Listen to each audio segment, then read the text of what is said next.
ఈసారి మొక్కిన తిరుపతి అంకన్న దారి చూస్తాడేమో దయగల్ల దేవుడు ముల్లోకనాథుడు కంట చూస్తాడేమో ఈసారి మొక్కిన తిరుపతి అంకన్న దారి చూస్తాడేమో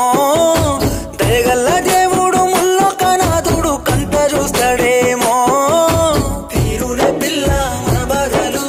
తెచ్చుకుందామే ఆ రోజులు చెల్ల చెదురైనా మన బతుకులు